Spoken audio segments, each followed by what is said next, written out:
እንዴት ከረማችሁ?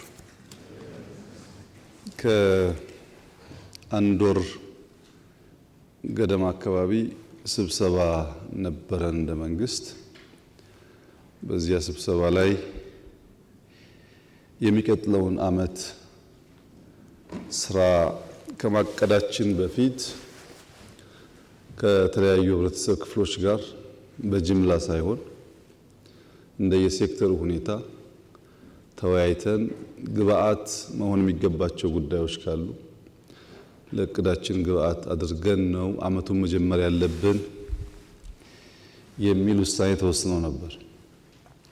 በዚያ ውሳኔ መሰረት የተለመደው አይነት ውይይት ብቻ እንዳይሆን የሚጨበጥ ግብአት ማግኘት እንዲቻል ውይይቱ ከታች ጀምሮ በዞን በከተማ ደረጃ ከዚያም በክልል ደረጃ እየበሰለ በሀገር ደረጃ ግብአት ሊሆኑ በሚገባቸው ጉዳዮች ያተኮረ ውይይት ለማድረግ ነው ያቀድነው። ዛሬ የመጀመሪያው ውይይት የሚጀምረው ከንግዱ ማህበረሰብ ከሁሉም ክልል ከተውጣጡ ሰዎች ጋር ነው። በዛሬው ውይይታችን ከዚህ ቀደም የተወያያችሁባቸው አንኳር ጉዳዮች ካሉ ቀድመው እነሱ ቢነሱ ከዚያ በኋላ በየትኛው መስክ ጥያቄ አስተያየት ያለው ሰው ነፃ ሆኖ ግን ደግሞ በርከት ያሉ ሰዎች እንዳሉ ታሳቢ አድርጎ አጠር አድርጎ ሐሳቡን እንዲያነሳ ይፈቀዳል። ዲሞክራሲያዊ መድረክ ነው። ፍሬያማ ውይይት እንዲሆን እዚህ ያልገቡ የንግዱ ማህበረሰብ አባላት ከእናንተ ውይይት የተነሳ ጥያቄያችን ሐሳባችን ተነስቶልናል ብለው እንዲያስቡ የሚያስችል ቢሆን ይመረጣል። ከዚህ ባሻገር የተወያያችሁባቸው ጉዳዮች ካሉ ለማድመጥ ከዚያም የጎደሉ ጉዳዮች ካሉ ለመስማት ዝግጁ ነን። አብዛኛውን ነገር እኛ ለመስማት ነው የመጣ ነው። የግድ እዚህ የሚባል ነገር ካለ እንላለን። የቀረውን ግን ወስደን ተወያይተን የእቅዳችን አካል አድርገን እንሰራበታለን። በዚሁ መንፈስ የሚነሳ ሀሳብ ካለ ከየትኛውም አንግል መድረኩ ክፍት ነው። ክቡር ጠቅላይ ሚኒስትር እንደ ወትሮው ለግሉ ዘርፍ ለሰጡት ልዩ ትኩረት ክብር ብሎም ይህንን ፕሮግራምም ስላዘጋጁልን ምስጋናችን የላቀ ነው። ወደ ጥያቄዎቼ ሳልገባ ባለፉት 3 ቀናት የንግድ ማህበረሰቡ ከሚመለከታቸው የሚኒስቴር መስሪያ ቤቶች እየተወያየና የንግዱ ዘርፍ ያለውን ተግዳሮቶች እና የመፍትሄ ሀሳቦች ላይ እየተወያየና አቅጣጫ እያስቀመጠ ነበረ። በትናንቱ ዕለት ደግሞ የተለያዩ የልማት ስራዎችን እየጎበኘን ነበረ። ስለዚህ ድንቅ የልማት ስራዎች ልናመሰግነዎት እንወዳለን። በኢትዮጵያ የስራ ባህል አብዮት መምጣቱንም በጣም አይተናል። ጧት ብርድ ሳይገድባቸው ቀን ፀሐይ ማታም እንደዚሁ በስራ ላይ መሆናቸውን አይተናልና የስራ ባህል አብዮት መምጣቱን በጣም አይተን አመሰግነውታል። በአጠቃላይ ግብር ከፋዩ የሚከፍለው ግብር ምን ላይ እንደዋለ ምን እየተሰራበት እንደሆነ የማሳወቅ የመንግስት ግዴታ ቢሆንም በጣም ከዛ በላይ ሂደን ብዙ ነገሮችን ያየናቸው ስለሆነ ለነኚህ በአጠቃላይ ልናመሰግነዎት እንወዳለን። በመቀጠል የንግዱ ማህበረሰብ በየደረጃው ተወያይቶ ለእርሶ እንዲቀርቡ ተስማምቶ የለያቸውን ጥያቄዎች በተለይ የንግዱን ዘርፍ የሚመለከቱ ጥያቄዎችን እንዳቀርብ ይፈቀድልኝ። ክቡር ጠቅላይ ሚኒስትር፣ በአንደኛነት እንዲነሱ የተወያየንባቸው ጥያቄዎች ህገወጥ ንግድን የሚመለከት ነው።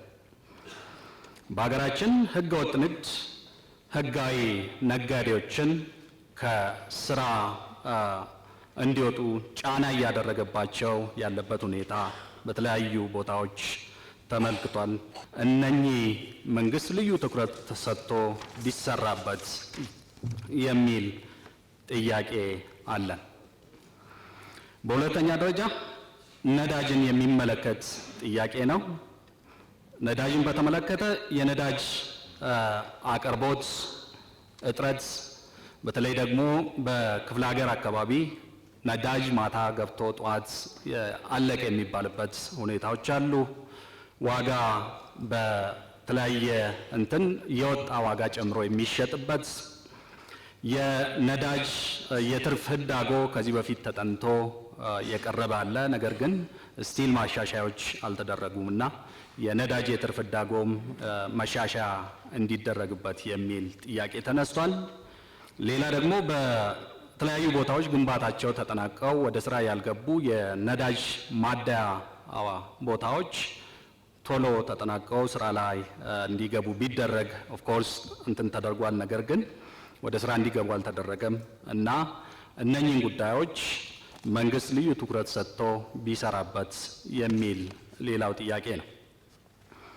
በሶስተኛ ደረጃ የንግድ ምክር ቤቶችን የሚመለከት ነው። ይሄ የኢትዮጵያ ንግድና ዘርፍ ማህበራት ምክር ቤት የሚመራበት የአዋጅ 341 2003 በፈረንጆች 1995 ጀምሮ ስራ ላይ የዋለ ነው። ይህ አዋጅ በጣም ብዙ ክፍተቶች አሉበት። እንዲሻሻል ከ2009 ዓመተ ምህረት ጀምሮ እየተሰራበት ይገኛል። ፋይናሊ ድራፍቱም ሁሉም የተስማማበት ወደ ፍትህ ሚኒስቴር ሂዶ እስካሁን በተለያዩ ምክንያቶች አልጸደቀምና እንደው ልዩ ትኩረት ተሰጥቶ ይህ ፕሮክላሜሽን እንዲጸድቅልን በታላቅ ትህትና እንጠይቃለን። በአራተኛ ደረጃ የማቀርበው ጥያቄ የፋይናንስ አቅርቦትን በተመለከተ ነው። የመጀመሪያው የብሔራዊ ባንክ ያስቀመጠው ሊሚት ባንኮች በተለይ ቢዝነሱን ሰፖርት የሚያደርግ በቂ የፋይናንስ አቅርቦት እንደሌለ ተነስቷል። ስለዚህ ይህንን መንግስት ልዩ ትኩረት ሰጥቶ እንዲቀርፍልን፣ በተለይ ከክሎዚንግ ጋር ተያይዞ ደግሞ ከ28ኛው ቀን እስከ 31ኛው ቀን ባንኮች ገንዘብ እንዲወጣ አያደርጉም። ምክንያቱም የባንክ ማኔጅመንትም ሰራተኛው የሚገመገመው እንደ ኬፒአይ አድርጎ የሚወስዱት ባንክ ውስጥ ያለው ዲፖዚት ስለሆነ ያቺ ጊዜ እንደምንም ገንዘብ እንዳይወጣ ያደርጉና በአንደኛው ሁለተኛው ቀን ደግሞ አላስፈላጊ የሆኑ ኢቨን ባንኩንም ሊጎዳ የሚችሉ ዊዝድሮዋሎች ይኖራሉና ይሄም ስርዓት መስተካከል መቻል አለበት የሚል ነው። ሌላኛው የባንኮች የማበደር አድማሳቸው በተለይ ስኮፓቸው የተወሰኑ ኤሪያዎች ላይ ሊሚት ያደረገ ነው። ስለዚህ ስኮፓቸውን ወደ ታች አወርደው በተለይ ታችኛ ያለው ነጋዴ ኮላተራልም ስለማይኖረው ኮላተራል ማቅረብ የማይችሉ ነጋዴዎች በቂ ገንዘብ እያገኙ አይደሉም። በአምስተኛ ደረጃ ቢሮክራሲና መልካም አስተዳደርን የተመለከተ ጥያቄ ነው። እንግዲህ ዝቅ ብለውና የሙያ ስነ ምግባራቸውን አክብረው መንግስትና ሕዝብ የሰጣቸውን ኃላፊነት የሚወጡ በትክክል አገልጋይ የሆኑ በጣም ብዙ የመንግስት ሰራተኞችና የመንግስት የስራ ኃላፊዎች ቢኖሩ በጣም ጥቂቶቹ ደግሞ ይህንን ወደ ጎን በመተው እስከ ገንዘብ ቢሮ ውስጥ እስከ መቀበል ድረስ ይደርሳሉ የሚል ጥያቄ ተነስቷል።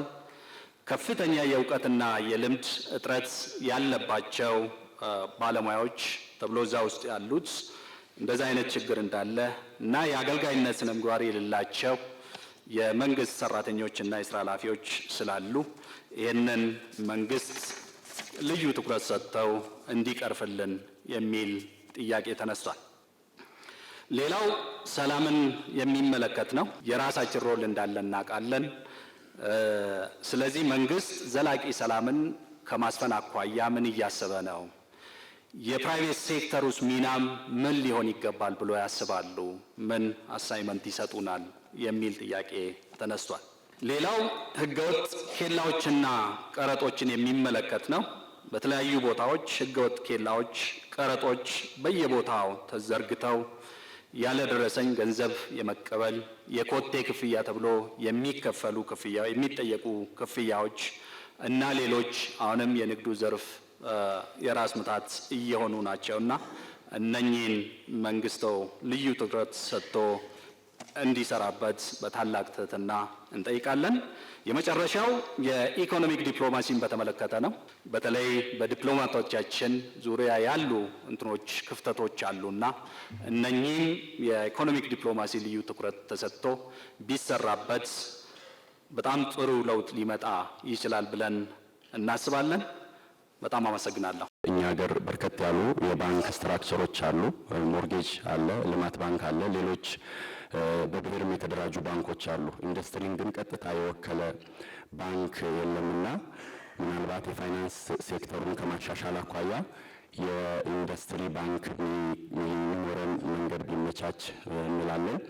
በሁለተኛነት ማነሳው ከዚህ ከመስሪያ ቦታ ጋር ተያይዞ ነው። ክቡርነቶ ለኢንዱስትሪው የጀርባ አጥንት ሆኖ የሚያገለግለው የመስሪያ ቦታ ነው። ይህንን ደግሞ መንግስት በተቻለው አቅም እየሰራ እየገነባም የኢንዱስትሪ ፓርኮችን እያለማ ለአምራች ኢንዱስትሪ ባለሀብቶች እያከፋፈለ እየሰጠ መሆኑ የሚታወቅ ቢሆንም በተለይ ዝቅተኛ የሆኑና በማይክሮ ደረጃ ያሉ አምራቾች በተገነባላቸው በተለምዶ ሼድ በምንላቸው ቦታዎች ላይ ስራቸውን እየሰሩ የሚገኙ ሲሆን እዛም ላይ እየገጠመ ያለው ችግር 5 ዓመት የሚል ሕግ ተቀምጧልና ያው የክራይ ሼዶች ስለሆኑ 5 ዓመት በኋላ ለቃችሁ ትወጣላችሁ ይባላሉና እዚህ ላይ ትልቅ ችግር እየገጠማቸው መሆኑን እንዲታወቅልን እንፈልጋለን። ሌላው በሶስተኛ ደረጃ ማነሳው ከግብአት አቅርቦት ጋር ተያይዞ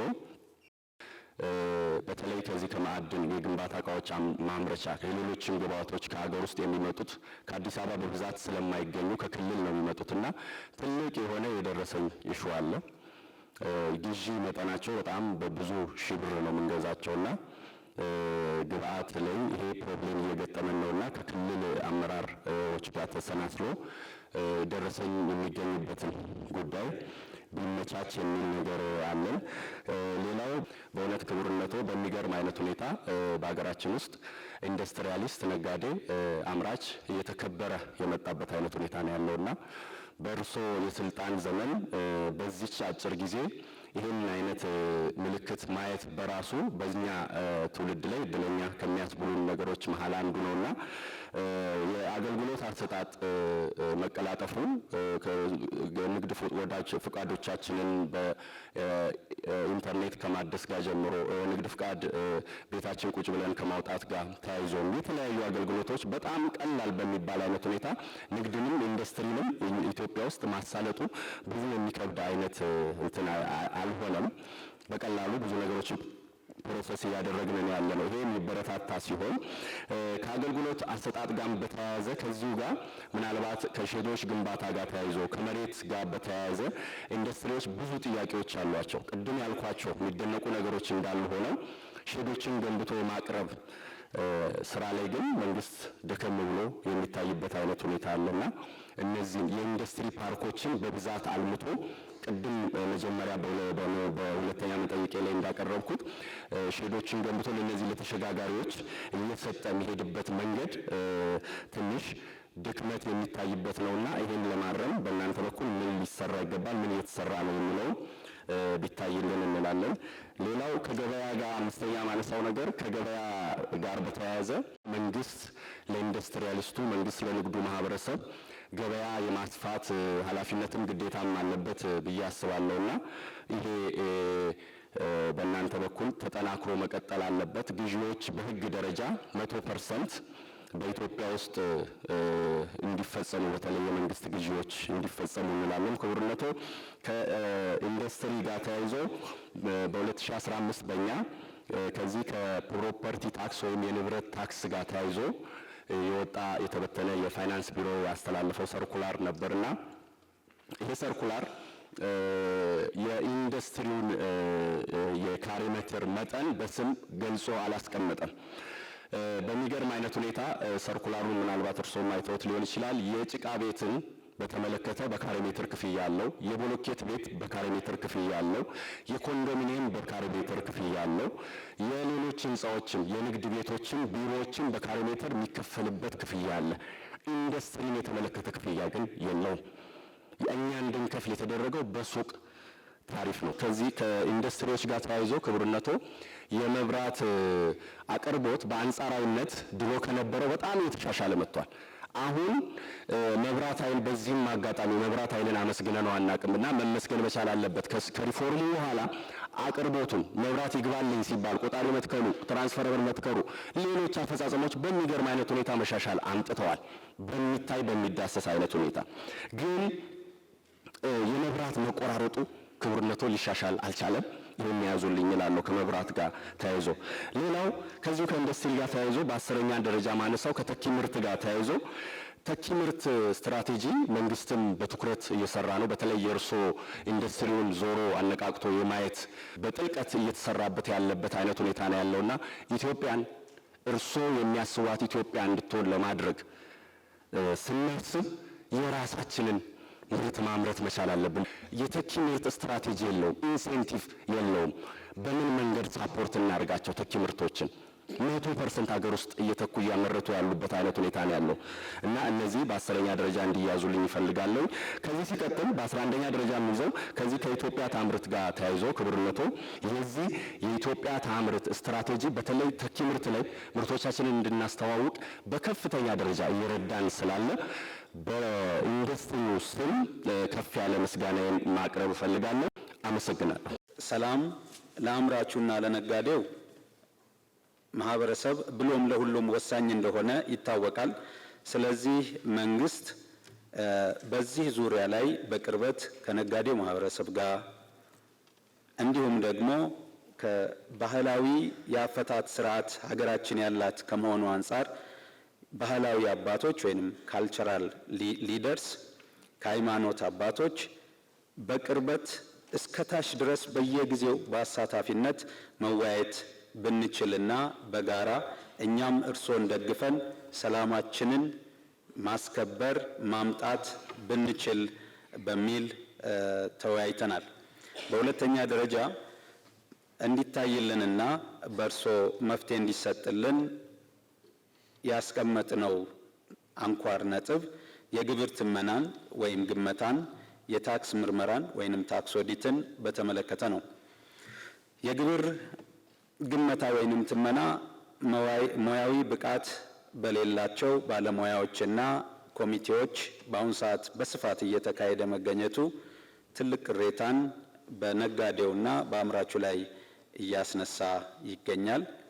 ሌላው የተለየ ቀመር ተሰርቶለት የሚሄድ ስላልሆነና ሳብጀክቲቪቲ ማተር በደንብ ስለሚበዛበት ይህ የሚገመተው ግምት ከአንዱ ሱቅ ወይንም ከአንዱ አምራች ወይንም ከአንዱ ነጋዴ እና ከሌላው ጥናትን ቤዝድ ያደረገ ባለመሆኑ ይህ መሰረታዊ ችግር ሆኗል።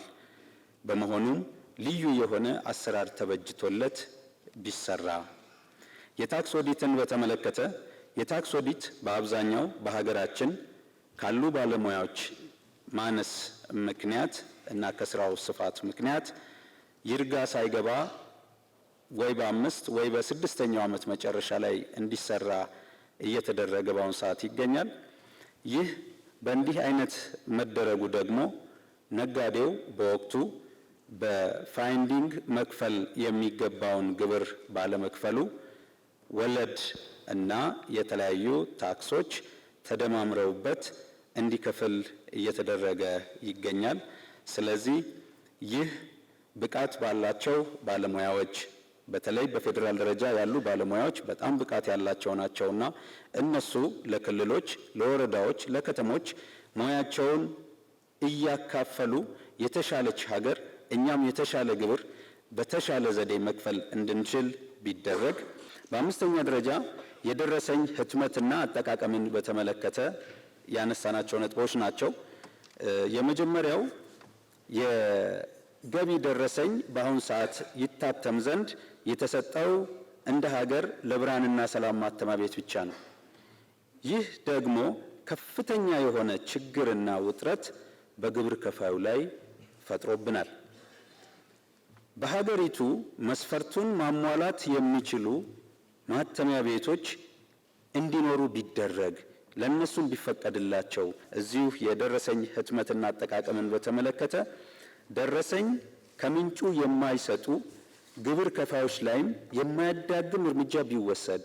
የዲጂታል ታክስን በተመለከተ ከግብርና ታክስ ስወራና ማጭበርበር ከብልሹ አሰራር የገቢ ስርዓታችን የጸዳ እንዲሆን በፌዴራል ደረጃ ተንጠልጥሎ ያለው የታክስ ዲጂታል አሰራር በሙሉ ሀገሪቷ በአጭር ጊዜ ውስጥ የገቢ ሰርቨር ተዘጋጅቶ ሁሉም በሙላት ማለት በምንችልበት ደረጃ ከሰው ንክኪ ወይንም ደግሞ ሰው ለሰው ፊት ለፊት ከመገናኘት ውጪ የኢታክስ፣ የኢፔይመንት፣ የኢፋይሊንግ እና የመሳሰሉት ሂደቶችም እስከታች ድረስ ቢዘረጉልን።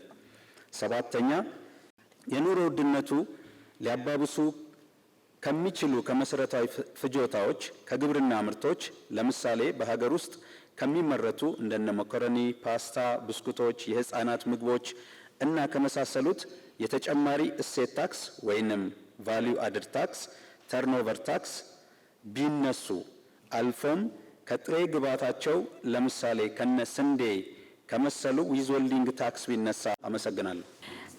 ከገቢዎች ጋር በተመለከተ የደረሰኝ አጠቃቀምን በተመለከተ የደረሰኝ አጠቃቀም ባህሉ አገር ውስጥ ስለሌለ ሸማቹም ደረሰኝ አይጠብቅም። አንዳንድ ደግሞ ደረሰኝ የማይሰርጡ ያሉበት ሁኔታ ነው ያለው። ነገር ግን የባህሉን ለማስተካከል ታክስ ወይም ደግሞ ታክስ ሪተርን አለበለዚያ ደግሞ በደረሰኝ ከተገዛ ምታስመልሰው ይኖራል ተብሎ ኢንካሬጅ ከተደረገ ታክስ የመጠየቅ ባህሉንም ዲቨሎፕ ማድረግ ይቻላል ብዬ አስባለሁኝ። በተለይ ኢሪሲትን በተመለከተ ኢኮመርስ ላይ ትልቅ አስተዋጽኦ አለው። የተጀመሩ ስራዎች አሉ፣ ግን ጅማሬው ደግሞ ወደ ስራ ሲገባ ኢኮመርስ ላይ ያሉትንም በፈርኒቸሩም በሌላውም ኢንዱስትሪ ላይ ጥሩ አስተዋጽኦ ያደርጋል ብዬ ነው የማስበውና የሪሲት የመጠቀም ባህላችንን በተወሰነ መልኩ ለውጥ ሊያመጣ ይችላል፣ ሪቮሉሽናላይዝ ሊያደርግ ይችላል ብዬ አስባለሁኝ። ሁለተኛው ኢትዮጵያ ኮንስትራክሽን ላይ ነች ያለችው። የኮሪደር ልማትም ሌሎችም ሁኔታዎች አሉ። የግንባታ ሂደቱ ላይ የፈርኒቸር አስተዋጽኦ ከፍተኛ ነው ብዬ ነው የማስበው። ምክንያቱም የሎካል ማኒፋክቸረርስ አገር ውስጥ ያለውን ተስፋ በማየት በጣም እየተበረታቱ የሄዱበት ሁኔታ ነው ያለው። አሁን ደግሞ ኢምፖርት ማድረግ በመፈቀዱ ሌሎች ሁኔታዎች ውስጥ ወደ ማኒፋክቸሪንግ በማስፋፊያም ከገቡ በኋላ ብዙ የብድር ሂደቶች አልፈው ከሄዱ በኋላ የመፈቀዱ ሁኔታ ጥሩም ሊሆን ይችላል። ግን ሌሎች ደግሞ ስትራቴጂክ የሆኑ ደግሞ ውሳኔዎች በመወሰን ወደዛ መግባት ይፈልጋል። በሂደቱ ላይ ግን ታሪፍን በተመለከተ ኤችኤስ ኮድ ላይ ለአምራቾች የሚሰጠው ቤኔፊት በጣም አሻሚ የሆነ ነው። በተለይ ባለፉት ወራቶች ላይ የአባላቶቻችን በተለያዩ ሁኔታ የተጨማሪ አምራች ሆኖ ሳለ እንደ አስመጪነት ታሪፍ ጭማሪ እየተጠየቀበት ያለበት ሁኔታ ነው። ቤዚክ ካራክተሪስቲክስ ኦፍ አ ቼር አሁን ለምሳሌ ተብሎ ከተወሰደ የሚጎለው ነገር እንዳለ ታውቆ ሼፑን ስለያዘ ብቻ እንደ ኮምፕሊት እቃ ተደርጎ እየተቀረጠ ነው ያለው። ያ ደግሞ አምራቹ መልሶ ወደ ኢምፖርት ወደ ማድረግ ውስጥ እንዲገባ ይገፋፈዋል። ሶስተኛ የሰው ኃይልን ማሰልጠንን በተመለከተ ነው። ኢንዱስትሪና የኤጁኬሽናል ኢንስቲትዩሽኖች አብረው መስራት አለባቸው። ምክንያቱም የኤጁኬሽናል ኢንስቲትዩሽን እኛ በምንፈልገው መልኩ አሰልጥኖ ሊያወጣ አይችልም። ሁሉም የተለያየ ኒድ አለው። ግን በኢንተርንሺፕ ሊሆን ይችላል፣ አፓረንት ሊሆን ይችላል። በረጅም ጊዜ የ3 ወር እና 4 ወር ለውጥ ያመጣል ብዬ አላስብም። ግን ከዛም በላይ ከፍ ባለ ጊዜ 1 ዓመትም ሊሆን ይችላል ሰርተው እንደገና ወደ ትምህርት ደግሞ ሲሄዱ የስልጡን የሆነውን የስራ ባህልም ይዘው እንዲሄዱ ይረዳቸዋል። እኛ የታክስ መስሪያ ቤት ቪዥናችን በታማኝነት በቅንነት በታማኝነት የሚከፍል ግብሩን አውቆ የሚከፍል ዜጋ ማፍራት ነው ቪዥናችን። ግን የገቢ እቅድ ይሄ አይደለም። አሁን እቅዱ ግን ሌላ ነው። እቅዱ በየአመቱ ስናይ የቅጣት ሁኔታዎችን እየጨመረ ነው መሄደው። ሰውን የመቀየር ሂደት ውስጥ አልገባም መስሪያ ቤቱ። ለምሳሌ ሪሲት ያልሰጠ ግብር ከፋይ 50 ሺህ ብር ይቀጣ የነበረው 100 ገባ። መውረድ ነበረበት እንደውም ህዝቡን በማሳመን። የኛ ህዝብ ባይዘው አንድ ነገር ምንድነው ግብር ስንጠየቅ እንነጫነጫለን። ግን እንዲህ መድረክ ስጦታ ስንጠየቅ ደግሞ በደንብ እንሰጣለን። ግብር የማንከፍለውን ገንዘብ ስጦታ ላይ ለምንድን ነው ፋስት ምን ሆነው? መስሪያ ቤቱ ላይ የሚገባው ምንድነው ግብር ከፋዩን የመቀየር የመለወጥ የማሳመን እንዲቆረቆር የማድረግ ስራ ነው ሊሰራ የሚገባው። በቅጣት ብቻ ማሳመን አይደለም። ትምህርት ሚኒስቴር ያወጣቸው ሪፎርሞች በጣም ለለውጥ የሚረዱ መሆናቸው ይታወቃል። በጣም ጥሩ ሪፎርሞች አሉ። በተለይ የትምህርት አንጓችን ከመዋለ ሕጻናት ጀምሮ በተጠናከረ ሁኔታ እንዲሄድ በተለይ በክልሎችም በአዲስ አበባ የተጀመረው ነገር በጣም ትልቅ ነገር ነው። እዚህ ውስጥ ግን ፕራይቬት ሴክተሩ በተለይ ከአጸደ ሕጻናት እስከ 12ኛ ክፍል ያለው የበለጠ የሚበረታታበት ሁኔታ ነው መኖር ያለበት። የተለየ ነገር ማንሳት የምፈልገው ስለ ሌማት ትሩፋታችን ነው። የሌማት ትሩፋት የእርሶ ኢኒሼቲቭ እንደሆነ እናውቃለን። በጣም ብዙ የሀገር ውስጥና የውጭ ሀገር ሚዲያዎችም ሳይቀር 1000 ዶሮ ተሰጥቶ እዚች ሀገር ላይ ምን ለውጥ ሊመጣ ነው፣ 5 ላም ተሰጥቶ እዚህ ሀገር ምን ለውጥ ሊመጣ ነው ሲሉ የነበረበት ግን ደግሞ ኢትዮጵያ ውስጥ ፋንዳሜንታል የሆነ ለውጥ ያመጣ እንቁላል 15 ብር 16 ብር ከነበረበት ተመልሶ ወደ 5 ብር ከ56 ብር እንዲሸጥ ያደረገ በጣም ትልቅ እርምጃ የተወሰደበት፣ ወደ ወተት ስንመጣ ከ80 ብር 38 ብር ድረስ ወደ ታች ወርዶ ሲሸጥ የነበረበት ነበር። የሌማት ትሩፋታችን በጣም ብዙ እናቶችን በጣም ብዙ ወጣቶችንም ያሳተፈ ፕሮግራም ነበር በመላው ሀገሪቱ። ግን አምና በዚህ ሰዓት የተከበረው ፓርላማችን ከቀረበለት ሰነድ አንዱ የመኖ አምራቾች ላይ ቫት እንዲከፍሉ ወይም ተጨማሪ ታክስ እንዲከፍሉ የቀረበ አዋጅ ነበረ። የአዋጅ ሙሉ ለሙሉ ጸድቆ ወደ ስራ ከመገባቱ በፊት ነጋሪት ጋዜጣ ላይ ከመታተሙ በፊት 3500 ብር የነበረ መኖ 7400 ብር ገባ ኢሚዲየትሊ ማለት ነው። በጣም ብዙ አምራቾች አፎርድ ማድረግ አቃታቸው፣ መኖ መግዛት አቃታቸው። እዚህ ከተማ ውስጥ ይሰሩ የነበረ ዶሮቻቸው ይሸጡ፣ ብዙ ነገሮችን አደረጉ ማለት ነው። ከዚህ ከገበያ ማረጋጋት ጋር ተያይዞ ከፍተኛ ምርት እናስገባለን። ከቢሾፍቱ አካባቢ የምናመርተው እዛ ነው። በዶሮና በአትክልትና ፍራፍሬን የተሰማራ ነው። ወደዚህ ከአዲስ አበባ ከተማ ጋር ከ11ዱም ክፍለ ከተማ ጋር ትስስር አለን። በዛ መሰረት ብዙ አትክልቶችን ወደዚህ ከተማ እናስገባለን። አሁን ትልቁ ችግር የሆነው ይህንን ምርት ይዘን ደግሞ ወደ አዲስ አበባ ከተማ ስንመጣ የመንገድ ማናጅመንት ደግሞ በቱሉ ዲምቱ አካባቢ ያቆሙናል። የያዝነው ምርቶች የሚበላሹ ምርቶች ናቸው። አንዳንዶቹ ወተት፣ አንዳንዶቹ ሽንኩርት፣ የተለያዩ ቲማቲሞች ፈጣን ለህብረተሰቡ እኛ ገበያ ማረጋጋት ላይ ስለምንሰራ የተለያዩ የገበያ ማዕከላቶች የተገነቡ አሉ። እዛ ላይ ነው ይዘን ሄደን ለህዝቡ የምናከፋፍለው እና እዛ ሄደን ለማድረስ ሰዓት ቢፈቀድልን አትክልት ስለሆነ የያዝነው ሰዓቶቹ ቢሻሻሉልን። ትናንት በተለይ ባየነው ነገር በጣም አድናቆቴን መግለጽ እወዳለሁ። እንደ ፕራይቬት ሴክተር ደግሞ በጣም ራሳችንን የፈተሽንበት ያየንበት የሰዎችን ሰርቨንት ሊደርሺፕ ምን እንደሆነ ያየንበት፣ አመራሮች ሌት ተቀን ደከመን ሰለቸን ሳይሉ ቢሰሩ ሊያመጡ የሚችሉትን ለውጥ ያየንበት፣ ራሳችንን ደግሞ እንዴት አድርገን ወደዛ መግባት እንዳለብን፣ ድርጅቶቻችን እንዴት መምራት እንዳለብን የገመገብንበት ጊዜ ነበርና ይሄን በሱ አመራር ስለሆነ ማመስገን እወዳለሁ። ፋይናንስን በተመለከተ እንደሚታወቀው መንግስት የማኒፋክቸሪንግ ሴክተር በጣም አጽንኦ ሰጥቶ እያጠናከረ ነው ያለው። ነገር ግን ባንኮቻችን በዛው አላይን አይደሉም። እንደሚታወቀው ባንኮች አብዛኞቹ ለትርፍ ነው የሚሰሩት። ስለዚህ የማኒፋክቸር ሴክተር ደግሞ ወዲያ ብር የሚያመጣ ስላልሆነ ለነሱ አፕታይት በቂ አይደለም። ስለዚህ ብዙ ጊዜ ችግር አለ። ስለዚህ በአስገዳጅነት የተወሰነ ፐርሰንት ተግባራዊ በሆነ መልኩ የግድ ለማኒፋክቸሪንግ ሴክተሩ እንዲያበድሩ እና ማኒፋክቸሪንግ ሴክተርን እንዲያጠናክሩ መንግስት ቢያደርግ ትልቅ ለውጥ ይመጣል ብዬ አምናለሁ። የኢንዱስትሪ ሚኒስቴር ወይም ደግሞ በክልል ላይ የሚገኙ የኢንቨስትመንት ጽህፈት ቤቶች ማሳለጡ እንደተጠበቀ ሆኖ መሬት ማስተላለፉ የራይት ኦፍ ኢሹን ማስከበሩ እንደተጠበቀ ሆኖ ኢንዱስትሪዎቹ በምን ደረጃ እንዳሉ የሚገመግምበትና የሚከታተልበት ስርዓት ቢኖር ችግራቸውን በቀጥታ በልዩ ሁኔታ ትሪት የሚደረጉበት የፋይናንስና የኢንፍራስትራክቸር ጉዳይ የሚታይበት ቢኖር እላለሁ። የሚመሰገኑ ጥራቱ የጠበቀ ምርት የሚያመርቱ ፋብሪካዎች አሉ። በዛ ልክ ደግሞ የሌሎች ፋብሪካዎች ስም የሚያበላሹ በተለይ የኮንስትራክሽን ዘርፉ ላይ እዛ አካባቢ ስለሆነ የምሰራው ብረት የሚያመርቱት ፌሮ ብረት ከደረጃው በታች የወረደ ብረት ይመረታል። ስለዚህ እዛ አካባቢ ላይ በደንብ ተደርጎ ጥራት ምክንያቱም ምንገነባት ኢትዮጵያ ምናስባት ኢትዮጵያ ለረጅም ጊዜ የምትገነባ ስለሆነ እነዚህ ከኮንስትራክሽን ምርቶችም ከሌሎች ምርቶችም ጋር የምርት ጥራት ቁጥጥር ላይ በደንብ ሊታይ ይገባል የሚል ነገር አለ።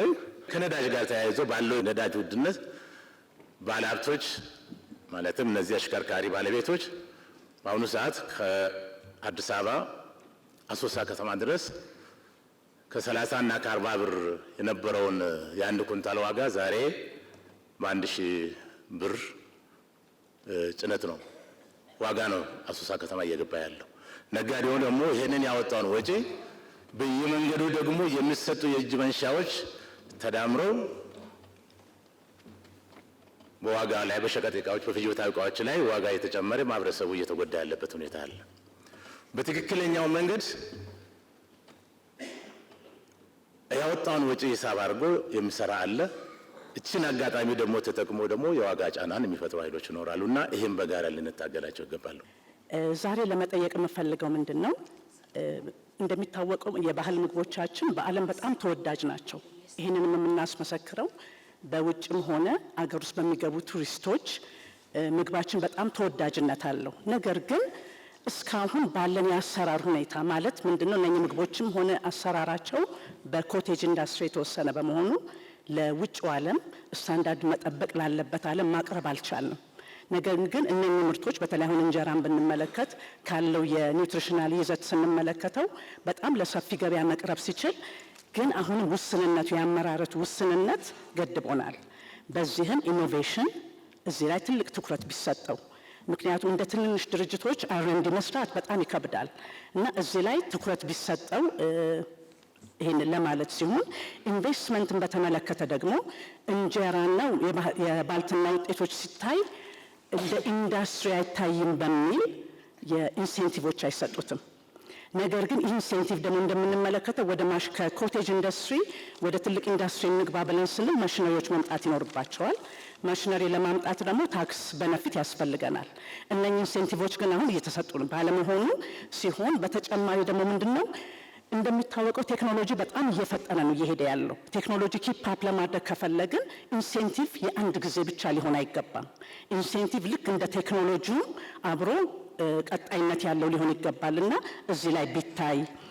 ሌላው ደግሞ መጥቀስ የምፈልገው በማሽነሪ አካባቢ ለምሳሌ ከሎካል የሚሰሩና ከውጭ የሚገቡ ማሽነሪዎች እኩል አይታዩም። ግን ለሎካሉም ደግሞ ትልቅ ድጋፍ ሲደረግ የሚሆንልን ምንድነው አገር ውስጥ ያሉት ይበረታታሉ፣ ኢንሴንቲቭ ይኖራልና እዛ ላይ ቢታይ።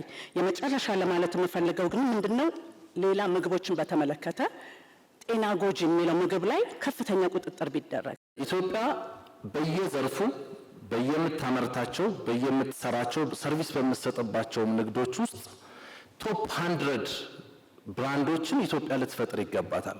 አፍሪካ ውስጥ ተወዳዳሪ መሆን የሚችሉ ዓለም ላይ ተወዳዳሪ መሆን የሚችሉ በብራንዲንግ ብራንዳቸውን መሸጥ የሚችሉ ምርታቸውን ብቻ ሳይሆን ብራንዳቸውን መሸጥ የሚችሉ በመንግስት የተለየ ድጋፍና እገዛ የሚደረግላቸው ብራንድ ልንፈጥር ይገባል። እየተንደረደርን ያለነው ወደ ዓለም ገበያ ለመግባት ነው። ነገር ግን እንደ ኢትዮጵያ የፔመንት ጌትዌይ እንኳን ምርታችንን አገልግሎታችንን ለዓለም አቀፍ ገበያ የምናደርስበት ኢንተርናሽናል ካርዶችንና ኢንተርናሽናል የፔመንት ሲስተሞችን መቀበል የሚችል ፔመንት ጌትዌይ ያስፈልገናል። ኢትዮጵያ ቴሌኮም ጥሩ ጅማሮችን ጀምሯል። ሎካል የሆኑ የኢኮሜርስን ላውንች አድርጓል። ቢቱቢ በኢንዱስትሪ ሚኒስቴር ድጋፍ ጋር አብሮ የሚሰራ የኢኮሜርስ ስራ ተጀምሯል። እነዚህ እንግዲህ ኢኮሜርስ ኢትዮጵያ ውስጥ አንዳንድ ግለሰቦች በግል ከሚያደርጓቸው የኦንላይን ግብይቶች በዘለለ በአንድ ፕላትፎርም ኢትዮጵያ ልክ እንደ አማዞን በመንግስት ድጋፍ ካልሆነ ይሄ በግሉ ሴክተር የሚቻል አይደለም። ትልቅ በጀትና አቅም የሚጠይቁ ስለሆኑ ስለዚህ እንደነዚህ አይነት ኢኮሜርሶች አድገው ምርታችንን ለዓለም የምንሸጥበት በአፍሪካ ውስጥ ተወዳዳሪ የምንሆንበት የኢኮሜርስ ፕላትፎርም ሊሰራ ይገባልና አመሰግናለሁ ስለተሰጠኝ እድል። የዌስተርን ሀገሮች ሃይ ኤንድ ባየርስ ይሄ በእጅ የተሰራውን በእንጨት እንደዚህ የተሰራውን ነገር እየመጡ ያዩ ትልቅ ቦታ ትልቅ ቫልዩ ሰጥተውት ሃይ ኤንድ ባየርስ በሚል በጣም በውድ ዋጋ ነው የሚሸጡት። በዚህ ስራ ላይ ያሉት ሰዎች ግን ያንን ያክል ሊበረታቱና ብዙ ነገር ሊያደርጉ ሲችሉ በጣም ብዙ የሚቀር ነገር አለ። ለነሱ አቴንሽን ቢሰጥና በዚህ ሙያ ያሉትን ሰዎች ብናግዛቸው መንግስት በዚህ አንድ ነገር ቢፈጥር እኛ ብዙ ጥናት አድርገናል፣ ብዙ ሄደንበታል። ከዚህ ጋር ተጋግዘን ብንቀይርና ስራውን ብናሰፋው ብዙ ዲማንድ አለው። በተቋማት መካከል ያለው መተባበር መናበብ በጣም ይሹ ነውና አንዳንድ ጊዜ በአንድ መስሪያ ቤት የተለያዩ ዲስኮች በፍጹም የማይተዋወቁ ይሆናሉ። እኔ የንግድ ዋስትና ካለኝ ኢንዱስትሪ ሚኒስቴር ሊያቀኝ ብዙ መልፋት የለበትም፣ ገቢዎች ሊያቀኝ ብዙ መልፋት የለበትም። በቅርብ ጊዜ አንድ ምሳሌ ኤርፖርት ፐሪሼብል አይተም ለመጫን ተሄዶ አንድ ጓደኛዬ ነው 8000 ብር አልከፈልክም ተብሎ የ300 ምናምን ሺህ ብር እቃ በስብሶበታል ያለ መናበብ ችግር። እሱን ትኩረት ቢሰጠው አመሰግናለሁ። 2250 የሚሆኑ ባለጋራዦችን ወክዬ ስለሆነ እዚህ ጋር የምገኘው ምንድነው የማነሳው ያልታየ ዘርፍ ያልተደገፈ ዘርፍ እዚህ ቦታ ላይ ሁላችንም ስንመጣ ያለ መኪና የመጣ ሰው የለም። በግሉ መኪና፣ በመንግስት መኪና፣ በድርጅት መኪና በሙሉ ያለ መኪና የሚንቀሳቀስ ሰው የለም። ንብረቶች የሚተላለፉት እህሎች የሚመጡት ሁሉም በመኪና ነው። ግን አልታየም፣ ዘርፉ አልተደገፈም። አንድም ቀን እኔ ለ20 ዓመት ብያለሁ ስመላለስ 100 ካሬ ሜትር የተሰጠው ሰው የለም። የሥራ ቦታ የለንም፣ ተቸግረናል። ከሃይማኖት ተቋማት ተከራይተን ከሃይማኖት ተቋማት ውል እያለን ውላችንን ጥሰው ክራይ ይጨምሩብናል። ምክንያቱም እኛ ያለማነውን ቦታ እኔ ስራ እንትኖች የምናገራቸው ለይቅርታ የምጠይቀው የምናገራቸው ነገሮች ከመናቅና ከመግፋት እንዳይታሰብብኝ የመኪና ሻጮች በለማ ቦታ ላይ መጥተው መቆም ስለሚችሉ እንደኛ አይነት ጥያቄ ስለማያነሱ ሊያባረሩን ይችላሉ። ክራዩን ባንጨምር ማለት ነው። መንግስት ምንም አይነት ልማት እዛ ቦታ ላይ ለማልማት ደንብ አስከባሪዎች ያግዱናል። ሰርተን የምናድርበት እድል ሳይሆን በጣም አስፈላጊ የጀርባ አጥንት ያገሪቱ ሆኖ ሳለ ግን ያልተደገፈ በምንም መልኩ በብቃት መረጋገጫ እየታሰርን የኖርንበት በአግባቡ እኛ እየሰራን በህገ ወጥ መንገድ የሚሰሩ ሰራተኞች የሚደገፉበት ይሄ ዘርፍ ያልታየበት ችግራችን ሰፊ ነው። የመስሪያ ቦታ ከቀረጥ ነፃ የዘመኑ ማሽኖችን ብናመጣ ይጠላብናል፣ የሀገራችን ይጠላባታል እንዴ? እንኳን እኛ ሶስተኛው ዓለም ላይ ሆነን እና አሜሪካ እየጠገኑ ነው የሚኖሩት። እኛ መጠገንን ካልደገፍ ነው እንዴት ልንሆን እንችላለን? እዚህ ሀገር ላይ ክቡር ጠቅላይ ሚኒስትር አምራች የሚባል መኪና የሚሸጥ ሰው የለም። ገጣጣሚ ነው ያለው። ልጅና የእንጀራ ልጅ ተደርገን አምራችና አገልግሎት ሰጪ ተብለን መኪና እየተነዳ የመጣው መኪና ቦዲ የሚያስሩር ሰዎች አምራች ተብለው 10,000 15,000 ካሬ ይሰጣቸዋል። እኛ ግን ቶታል ሎስ ተብሎ የተጣለውን የሀገር ኢኮኖሚ ደግፈን የምንሰራው አገልግሎት ሰጪ ተብለን ታግደናል። እንግዲህ ቡና ከተሰራ ምን ያህል ትንሽ ከፍልሶ ሲያደርጉለት እና እስከ ስብራቱ ቀና እንዲል ሲያደርጉለት ያለውን አይተዋል። ያንን የአደረጃጀት ጥያቄ ጠይቀን ነበር። የአደረጃጀት ጥያቄ ሚኒስትር ይሁን ሚኒስትር ሲሆን ሰልፍ አይዝም እኮ ቀጥታ ከእርሱ ጋር ይገናኛል። አሁን ግብርና ውስጥ ሰልፍ ይዞ ነው ያለው።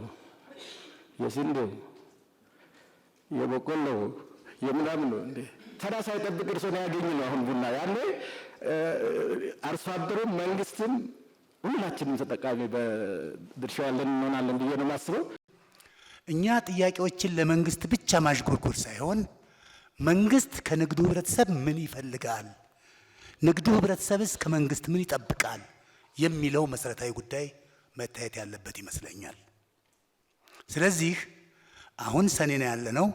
ቀጣይ ከሐምሌ 1 ጀምሮ እስከ ጥቅምት 30 ግብር የምንከፍልበት ወቅት ነው። ቅድም በመግቢያው ላይ ሲናገሩ ከመግባቶት ጀምሮ በአንክሮ ከታተል ነበር። ቀጣይ እቅድ አለ። እቅድ በበጀት ይመራል። በጀታችን በትሪሊየን ብር ነው። ስለዚህ ይህ የአገሪቱ የጀርባ አጥንት የሆነው ንግድ ህብረተሰብ ከታክስና ግብር ከፋዮች የአንበሳውን ድርሻ የሚወስድ ነው።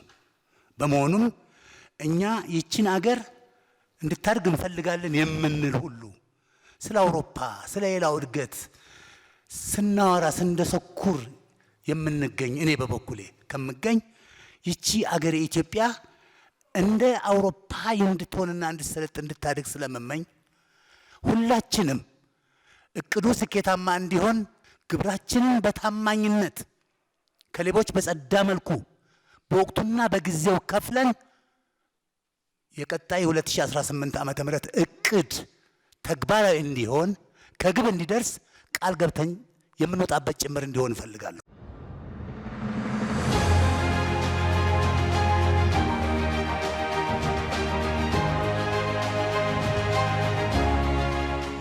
የመጀመሪያው ሀሳብ ገበያና ንግድ ለአንድ ሀገር እድገትና ውድቀት ከፍተኛ ድርሻ አላቸው። ገበያ ሀገር ይገነባል። ገበያ እውቀት ያሸጋግራል። ገበያ ስልጣኔ ያመጣል። የአኗኗር ዘዬ ይለውጣል። እናንተ ባንኮክ፣ ቻይና፣ ዱባይ በሄዳችሁ ቁጥር በሸጣችሁ በገዛችሁ ቁጥር ብዙ ነገር ትማራላችሁ። ያን ደግሞ በደረጃው እዚህ እያመጣችሁ ኢምፕሊመንት ታደርጋላችሁ። ገበያ ዝም ብሎ ብር የሚገኝበት ብቻ ሳይሆን ስልጣኔ የሚቀዳበትም ሀገር የሚገነባበትም ለአንድ ሀገር ኤግዚስተንስ ህልውና በጣም ወሳኝ ነገር ገበያን ለሀገር ህልውና እንደ ማቆያ፣ እንደ መሰልጠኛ፣ እንደ መሸጋገሪያም ጭምር ነው የምንወስደው መወሰድም ያለበት። ያ ካልሆነ በቀር አገር ሊጸና ሊገነባ አይችልም። ነገር ግን ኢትዮጵያ ሁለት ፈተናዎች አሉባት። አንደኛ የከረመ ፈተና ነው። ሁለተኛ ደግሞ አዲስ ፈተና ነው። መንግስታት አሮጌውን ብቻ ቢጠግኑ፣ የትናንትናውን ችግር ብቻ ቢፈቱ ነገ ደግሞ ስለሚያመልጥ ተመልሰው ትውልድ የተጠገነ ትናንትና ግን ያልተሰራ ነገ ስለሚረከብ መከራው ይቀጥላል። የኛን ተጨባጭ ሁኔታ ያለፈ ስብራቶችና አዳዲስ ቻሌንጆች ያሉብን ያለፈው መጠገንና የመጪውን መሽቀዳደም የሚጠይቅ ዘመን እንደሆነ ጥቅል ግንዛቤ መያዝ ይጠቅማል። ምንም እንኳ መከራችን የትናንትና የነገ ቢሆንም እኛ ደግሞ ጥሎብን የዕለት ዕለቱን ብቻ ነው፣ እፍታፍታዋን ብቻ ነው፣ የውስጥ ጉዳዮቻችን ብቻ እንጂ ወጣ ብለን ሰብሰብ ብለን በዋና ዋና ዘላቂና ሀገራዊ ጉዳዮች የመምከር ባህሪ የለም። ሁሉ ጉዳዮች አይታችሁ ከሆነ የዛሬ ብቻ ነው። ነገን ታሳቢ ያደረጉ ምክክሮች ስለማናደርግ ብዙ ጅምሮቻችን መልካም ስራም ቢሆኑ እንቅፋታቸው የበዛ ነው። ይሄ ነጋዴውም በኢንዱስትሪ የምትሉትም በግብርና የሚባለውም በሁሉም መስክ የሚያጋጥም ችግር። እናንተ ቢያንስ ዓለምን ለማየት እድል ስላላችሁ በንጽጽርም ለመማር ለመንቃት እድል ስላላችሁ የዕለቱን ብቻ እያየን ከሄድን ነገ እንዳያመልጠን ማስተማር ማስረዳት ከመንግስት ባልተናነሰ የእናንተም ድርሻ እንደሆነ ግምት እንድታስገቡ ነው። እኛ 5 ዋና ዋና ችግሮች አሉብን። አንደኛው ችግር የወረስነው ድህነትና ድህነት ለመውረስ የተዘጋጀው ትውልድ ነው። የወረስነው ችግር ነው፣ ድህነት ነው። የለም ይብቃ ደግሞ ካልነው ያን ለመውረስ የተሰናዳ ኃይል አለ። በጣም ብዙ ማስረጃዎች፣ ምሳሌዎች ማቅረብ እችላለሁ። ለምሳሌ እዚህ ካሳንቺስ የፈረሰበት ዋነኛው ምክንያት ለእናንተ ግልጽ እንዲሆንላችሁ እናቶች በምታውቁት መንገድ ቡና እየጠጡ በ5-10 ሜትር ውስጥ በቅርብ ርቀት እያዩት የሚጸዳዳ ሰው ያለበት ሰፈር ነው። እዚህ ቡና ይጠጣል፣ እዚህ ጋር ደግሞ ሰዎች ይጸዳዳሉ። እነዚህ ሰዎች ህይወታቸው ካልተቀየረኛ ምን እናደርጋለን? እዚህ ሰው ቡና እየጠጣ አጠገቡ የሚጸዳዳበት ቦታ ላይ የሚደረግ ለውጥ ወይ ዘር ወይ ሃይማኖት ወይ ጾታ ታርጋው ብዙ ነው። ምን ችግር አለው? ሰው ህይወቱ ከዘመነና ከተቀየረ ቢሄድስ? ሲኤምሲ የዛሬ 20 ዓመት ነበረ አልነበረም እኮ የዛሬ 20 ዓመት። አሁን የተገነባው አይደለም። ማን የገነባው? ሰው ወዶና ፈቅዶ። ከየት ወጥቶ? ከካሳንቺስ፣ ከፒያሳ፣ ከሜክሲኮ። ምን ሲሆን ላይፉ ሻል ሲል አሮጌውን ጥሎ ወደ አዲስ ሰፈር እየሄደ ምንም ችግር የለውም። ዋናው ነገር ልጆች ማስተማር ይችላሉ ወይ? መብራት አላቸው ወይ? ኢንፍራስትራክቸር አላቸው ወይ? ከነበራቸው ህይወት ይሻላሉ ወይ ብለን ማሰብ ነው ያለብን እንጂ ስራ በተጀመረ ቁጥር ስሙ ብዙ ነው እና ድህነት ወርሰን ለማውረስ ያለን ፍላጎትና መሻት አንለውም በአፋችን፣ ግን በተግባር ያለው እንቅስቃሴ አንዱ ችግር ነው። ሁለተኛው ችግር መዋቅራዊ ችግር ነው። ኢንስቲቱሽናል ችግር ነው፣ ስትራክቸራል ችግር ነው። ተቋም የለም። ያለውም ተቋም እንዳነሳችሁት ጠዋት የሰጠውን ሰርቪስ አይደግሞም ከሰዓት። ያንን ፊክስ ማድረግ አለብን። ለምሳሌ ሲቪል ሰርቪስ ብዙ አንስታችኋል። ሲቪል ሰርቪስ እኮ ሪፎርም እናርግ እንቀይር ብለን ስትራቴጂ አወጥተን አሰልጥነን ስራ ስንጀምር ገና እኮ ነው አንድ ወር ሳይሞላው በዘር በሃይማኖት በምናምን ስም ሰራተኛውን ሊያባርሩት ነው የሚል ዘመቻ የተፈጠረው። ካልነካካ ነው አይቀየርም፣ መነካካት አለበት። ለመነካካት ደግሞ የሚደፍር ብቻ ሳይሆን የሚፈቅድ ማንነት ደግሞ የለም። እንዲሁ በምኞት አይቀየርም፣ መንካት ይፈልጋል። ስትራክቸራል ችግራችንን ማየት አለብን። ሶስተኛው አመለካከት ነው። አመለካከት ከአራሹ ይልቅ ተኳሹን የሚያወድስ፣ ከአራሹ ከሰራተኛው ይልቅ አጥፊውን የሚያወድስ አመለካከት አክሮስ ዘ ካንትሪ ያለ አቲቲዩድ ነው። ጀግና ማለት ጠዋትና ማታ ሰርቶ ልጆቹን የሚያስተምር አይደለም። ጀግና ማለት ክላሽ አንግቶ የሚሳደብ ነው። ጀግና ሰራተኛ ነው። ያ አመለካከት ግን የለም። ለዚህ ነጋዴው እንደ ሌባ እንደ ስራ ፈጣሪ ሳይሆን እንደ አጉዳይ የተወሰደበት ዋናው ምክንያት ማወደስ የምንፈልገው ተኳሹን ስለሆነ። አራተኛው የስልት ትምህርት ችግር ነው። እርሻን ከኛ ቀድሞ የጀመረ የለም፣ ግን አሁንም እዛው ነው። በኢንዱስትሪ የሚመጣ ሂውመን ካፒታል ማምረት የሚመጣ ስልት ትምህርታችን ችግር አለበት። እንዴት ፕሮዳክቲቭ መሆን አለብን የሚል ጉዳይ ማሰብ መስራት ይጠይቃል። አምስተኛው የማገልገል ችግር ነው፣ ሰርቪስ።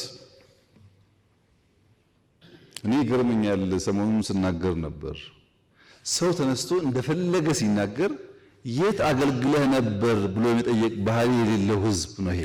አሜሪካን ሀገር ራሱ ካላገለገለ ልጄ ወታደር ነበር፣ እህቴ ወታደር ነበረች እያለ ይመካል። አዘ ፋሚሊ ሰርቭ አድርገናል ብሎ መሪ እንኳን ሲወዳደር አባቴ አርበኛ ነበር፣ ወንድሜ እንደዚህ ነበር ይላል። እዚህ ሀገር አንድ ቀን አገልግሎ የማያውቅ ሰው ሁሉ እንደፈለገ ስራ ምን ችግር እንዳለበት የማያውቁ ሰዎች ናቸው ስለ ስራ የሚናገሩት። ስራ መከራው እንደምታውቁት ያን አያውቁም። የሌላው ሰው ቁጭ ብሎ ቢናገር ምንም ችግር የለውም። ያ አመለካከት እስካልተፈታ ጊዜ ድረስ የምናስባቸው በርካታ ጉዳዮች እንዳሻነው ላይፈቱ ይችላሉ። እነዚህን መሰረታዊ ጉዳዮች ከተገነዘብን ችግሮቻችንን ከተረዳን በኋላ ዛሬ ከተነሱት አንዳንዶቹን መልሼ አንዳንዶቹን እንዳላችሁት ተወያይተን የእቅዳችን አካል እናደርጋለን። ብዙዎቹ ይፈታሉ። የመጀመሪያው ቡና ሚኒስትሪ ይሁን ላሉት በየቀኑ በእያንዳንዱ ቀን ማታ ማታ የቡና ኤክስፖርት ቀጥታ ሪፖርት እቀበላለሁ። በየቀኑ ለምሳሌ ዛሬ የዚህ ወር ዛሬ ጠዋት የነበረው 55.3 ሺህ ቶን የወጣው በዚህ ወር ቡና ያገኘነው ገቢ የዚህ ወር 375 ሚሊዮን ዶላር ነው። ዋነኛ ስራዬ ነው። በየቀኑ ሚኒስትርም ሆነ ኮሚሽንም ሆነ ኤጀንሲም ሆነ እስከሰራው ድረስ ትርጉም የለውም። ነገር ግን ወርቅ የግንቦት ወር ብቻ 419 ሚሊዮን ያገኘ ነው። ቡና 375 ነው።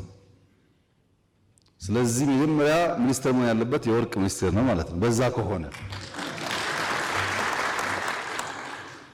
ግን ሁለቱም መሆን የለባቸው። ሁለቱም ፕራይቬት ነው መሆን ያለባቸው። የኛ ሄዴክ መሆን የለባቸው። እና አደረጃጀት ወሳኝ ነው፣ ያስፈልጋል። ግን ዋናው ትኩረት ሰጥተን ካልመራነው ውጤት ሊመጣ ስለማይችል የመረጃ ችግር የቅርበትና የሊደርሺፕ ችግር እንዳለ አታስቡ። በጣም በቅርበት ነው የምንመራው። ለዛ ውጤት የመጣው በአዋጁ ብቻ ላይ የመጣው በቅርበት ስለተመራ ነው። ህገወጥነት ከዚህ ጋር ተያይዞ የተነሳው ኢትዮጵያ ውስጥ ህገወጥነት፣ አታሎ መውሰድ፣ አታሎ መጎዳት አይደለም፣ አታሎ መቀማት ነጋዴው ሀብታሙም ይሁን ባለስልጣኑም ይሁን ተራ ሰራተኛውም ይሁን የሆነች ነገር ማለፍ ማታለል ብልጠት አድርጎ ነው የሚወስደው። በዚያ ምክንያት ብዙ ህገ ወጥነት አለ። ኮንትሮባንዱ ቁጥር ስፍር የለውም። ነዳጅን ብቻ ስላነሳችሁ ነዳጅ እኛ እናመርትም። እንደምታውቁት እስካሁን ባለው ሁኔታ ገዝተን ነው የምናመጣው። ገዝተን ስናመጣ ደግሞ ህዝባችን እንዳይጎዳ ብለን ሰብሲዳይዝ እናደርጋለን። ብዙ ሰብሲዲ አለ። እኛ ሰፈር በሙሉ በጣም ውድ ነው ነዳጅ። በሙሉ ጎረቤቶቻችን አይወዳደርም። አንዳንዱ ከእጥፍ በላይ መሸጥ አለ። የኛ ሰዎች ለኢትዮጵያውያን ተብሎ በሰብሲዲ የገባውን ነዳጅ አስበውና አቅደው ወደ ሁሉም ጎረቤት ያወጣሉ። ወደ ሁሉም በዚያ መሃል ተጎድታችሁ ይሆናል እናንተ። ግን ችግር ደግሞ አለኛ የገጠመን ሰብሲዳይዝ አድርገን በዶላር የምናወጣው ነዳጅ ኢትዮጵያን ሳይሆን ጎረቤት ሀገራት እየጠቀመ ስለሆነ ሁለት ነገር መሆን አለበት። ነዳጅ እንዳይወጣ የምትጠብቁ ደግሞ የምትጠቀሙ ነው መሆን ያለባችሁ። ይሄ በሁሉ ወርቅ እንደዛ ነው፣ የቁም ከብት እንደዛ ነው፣ ስንዴ እንደዛ ነው። ማጭበርበር እውቀት ስለሆነ ልክ እንደ ኢኖቬሽን ነው። የጋራ ህልም የጋራ ራዕይ የሌለው ሀገር እንደዚያ ነው። ባጭሩ ነዳጅ ንግድ ሚኒስቴር ኮምፕሌንቱን ሰምቷል። ሰሌክቲቭሊ የእኛን ስጋት በሚቀንስ መንገድ ይፈተዋል የሚል እምነት አለኝ። እኔም ፎሎ አደርጋለሁ። አዋጅ በሚመለከት የንግድ ምክር ቤትም በኋላ ደግሞ ከሴቶች ጋር የተነሳውን እሱ እናያለን፣ አይተን ምላሽ እንሰጣለን። የፋይናንስ አቅርቦት በሚመለከት ሁለት ነገር ባላንስ ቢደረግ፣ በአንድ በኩል በለውጡ ማግስት እኛ ስንመጣ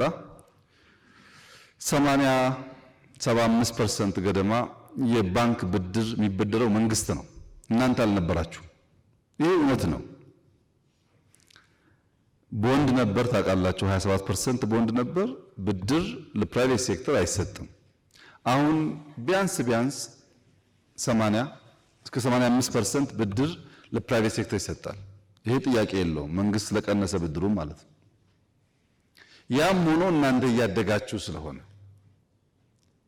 ፍላጎታችሁም ስራችሁም እየሰፋ ስለሆነ የሚቀርበው ገንዘብ ግን በቂ አይደለም። እኔ ተዳፈርክ ባትሉኝ እዚህ ካላችሁ ሰዎች ባለፉት 7 ዓመታት ሀብቱ ቢያንስ አንድ እጥፍ ያላደገ ሰው 10 ሰው ያለ አይመስለኝም። ሁሉም ሰው እየጨመረ ነው። ግን ሲፈጥረን ኮምፕሌን ማድረግ ነው። የእያንዳንዳችሁ እናትና አባት የእናንተን ኑሮ አልኖሩም። ለእናንተ ብዙ ነገር ቀሏቸዋል። በእርግጥ ሰርታችሁ ነው፣ ደክማችሁ ነው። እናንተ አመስጋኝ ስትሆኑ እንሰራለን ለራሳችንም ለትውልድም ለሀገርም ስትሉ፣ ሌላውም እናንተን ሲከተል ነበር በጣም መልካም የሚሆን። በየሴክተሩ ግን ሰው በመልካም ቃል የሰራውን ስራ ለማመስገን ፍላጎት የለውም። ብዙ ጥያቄዎች የተሞላ ነው። ለምን ካመሰገነ ስራ ጥሩ ነው ካለ ገበያ ጥሩ ነው ካለ ገቢ ጨምርብኛል ስለሚያስብ በቃ የምናያቸው መልካም ነገሮች እያደነቅን የጎደለ እየሞላን ለመሄድ ያልፈለግነው ለምንድን ነው ብለን መመርመር ያስፈልጋልና ፋይናንስ በሚመለከት የምናስተካክለው ለኢንዱስትሪ ስንት ፐርሰንት ለግብርና የሚለውን ተወያይተንበታል። አሁንም ችግር ያለ ይመስለኛል፣ እናያለን እሱ መልሰን። ባንኮች ግን በሚመለከት እዚህ ያለ ሰው ቢያንስ 50% ቢያንስ 50% የባንክ ባለቤት ናቸው። የእናንተ ባንክ ምን እያደረገ ነው? ከእናንተ ውስጥ የባንክ ሼር አይዶን ነው እንግዲህ ቁጥራችሁን አላውቅም። ቢያንስ ግን 20% እዚህ ያለ ሰው የባንክ ሼር አለበት። ባንክ ኦነር እናንተ ናችሁ። ባንኮች ማስተካከል ያለባችሁ እናንተ ናችሁ። አራጣ አበዳሪ አትሁኑ፣ ብላክ ማርኬት ነጋዴ አትሁኑ ብላችሁ ማድረቅ ያለባችሁ እናንተ ናችሁ። ባንኮች መፈተሽ አለባቸው። ለዚህ የከፈትነው ባንክ ስርዓቱ ዘግተን ስላላዋጣ እንዲወዳደር የከፈትነው ለዛ ነው። እስካሁንም ባሰብነው ልክ አልተከፈተም፣ እንሰራበታለን። ፋይናንስን በሚመለከት አንዱ ለሴክተር ለኢንዱስትሪ ለግብርና እያል እናጠናለን። ሁለተኛ ደግሞ በውድድር የተሻለ ሰርቪስ እንዲሰጡ ለማድረግ እንሞክራለን። ማገልገል ላይ ችግር አለ፣ በየወረዳው ችግር አለ፣ አመራር ችግር አለ። ምን ጥርጥር የለውም። በጣም ብዙ ሰው ስለሆነ ያለው እኛ ውስጥ ቶሎ ብሎም ሀብታም ለመሆን የገባ ብዙ ሰው አለ። ሳይችል በሆነ መንገድ የገባ ሰው አለ እና ሲወጣ እንዳያችሁት ጠላት ነው የሚሆነው። ነበርኩ አውቃቸዋለሁ፣ አብሬያቸው እንደዚህ ናቸው እያለ ይቀጥፋል። የታሰረ የሚሆን የሸሸ እንደደገፈ ነው። አትችልም ዞር በል ሲባል ነው ሌላ ከለር የሚያወጣው እንጂ ባለበት ሰዓት ምንም ሰምቼ አላውቅም። ከማንም ሰው ወጥቶ ቢናገር ቢከራከር ቢያጥላላ ችግር የለውም። ግን የማገልገል ችግር አለብን። እንኳን ለማገልገል ለምንድነው ማታ ማታ ስራ የምታየው? ይህ እኮ የጠቅላይ ሚኒስትር ባህሪ አይደለም የሚል እኮ ብዙ መካሪ ነው ያለው። ነውር ይመስለዋል ስራ ማየት፣ መደበቅ ትክክል ይመስለዋል፣ ስራ ማየት ግን ነውር ይመስለዋል። እዚህ ሀገር ደግሞ እንዳያችሁት ካላያችሁት ስራ አይሰራም። ስታዩ ስትከታተሉ ነው ስራ የሚሰራውና ማገልገል ችግር አለብን። ሁሉም ጋር ያለ በሽታ ነው። እኛ እንደ መፍትሄ ያመጣነው አውቶሜሽን ነው። መሶብ አብዛኛው ሚኒስትሪ እየገባ ነው ወደ አውቶሜሽን። አሁን ሁሉም ክልሎች ለምሳሌ አርባ ምንጭ፣ ሐዋሳ፣ ብዙዎች ዋና ዋና ከተሞች ባህር ዳር፣ ጎንደር፣ ጅማ እየጀመሩ ነው፣ እየተዘጋጁ ነው ያሉት። እንደተባለው አብዛኛውን ሰርቪስ ቨርቹዋል እናደርገዋለን። ሌብነት ይቀንሳል፣ ኤፊሽንሲ ይጨምራል። በዚያ መንገድ ነው የፒቲ ኮራፕሽን ለመቀነስ እየሞከርን ያለ ነው። ጠያቂ ሁለት ነገር አንስተዋል እዚህ አካባቢ ያነሱት። አንደኛ በፍጥነት ኦቶሜሽን በሀገር ደረጃ ቢሰራ አሉና እዛው ላይ ያሉ በዚህ ጉዳይ ደግሞ ታክስ ቢቀንስ አሉ። እንደሱ አይሰራም። ብር ከሌለ አይሰራም። ህንፃ ይፈልጋል፣ ኮምፒውተር ይፈልጋል፣ ማሰልጠን ይፈልጋል። በእናንተ ብር ነው የሚሰራው። በአንድ በኩል መሰብሰብ አለብን፣ ግን ሳንሰርቅ ስራ ላይ መዋል አለበት ያ ነገር። እንዲያ ከሆነ ነው የዘመነ ነገር መፍጠር የሚቻለው። ኦቶሜሽኑን እናፋጥናለን አቅም በፈቀደ መጠን። ሌብነት በኦዲት የተነሳውን በደንብ እንፈትሻለን። በሁሉም ሰፈር በቃ መስረቅ፣ ማጭበርበር፣ መቅጠፍ ልማድ ነውና እኛም ጋር ኦዲተሮች፣ አንዳንድ ኃላፊዎች እንደዛ የሚያደርጉ ይኖራሉ። በቅርቡ በሚዲያ እንደተናገርኩት አሁን እርግጠኛ ሆኜ የምነግራችሁ መንግስታዊ ሌብነት ግን የለም። 100% እርግጠኛ ነኝ። በዚህ እኛ የምንለምናትን የምናገኛትን 100% የምናውለው ኢትዮጵያ ላይ ነው። 100%። ለምሳሌ እዚህ እኮ አዋሬ የተቀየረበት መንገድ በቂ ማስረጃ እኮ ነው። በቂ ማስረጃ ነው። የግል ገንዘቤ ነው፣ መጻፌ ሰራው፣ ሸጥኩ። እንደማንኛውም ነጋዴ እንደናንተ የሚከፈል ታክስ ካለ ከፍላለሁ። የቀረቡ ለልጆቼ መቆየት ያለበት ግን እኔ የማምነው ያን መጽሐፍ እናንተ የገዛችሁት እኔ እዚህ ስለሆንኩ ነው እንጂ ጡረታ ብወጣ እጠራጠራለሁ እንደዛ መግዛታችሁን። ያን ስለማቅ የገዙት ወንበሩን ነው መልሶ መሄድ አለበት በሚል ሂሳብ ነው እንጂ የራሴ ስራ ነው። ይሄ ሁሉ ሰው በሺህ የሚቆጠር ሰው 3000 ገደማ ሰው ነው በፋሚሊ ደረጃ ቤት ያገኘው በነፃ። ሁሉም ሰው በዛ መንገድ ማገልገልን ከመረጠ ብዙ ነገር መቀየር ይቻላል። በእኔ እምነት ብዙዎቹ በቅርብ ርቀት ያሉ ሰዎች እንደዛ ናቸው። ሌብነቱ ግን 50% ያለው እናንተ ጋር ነው።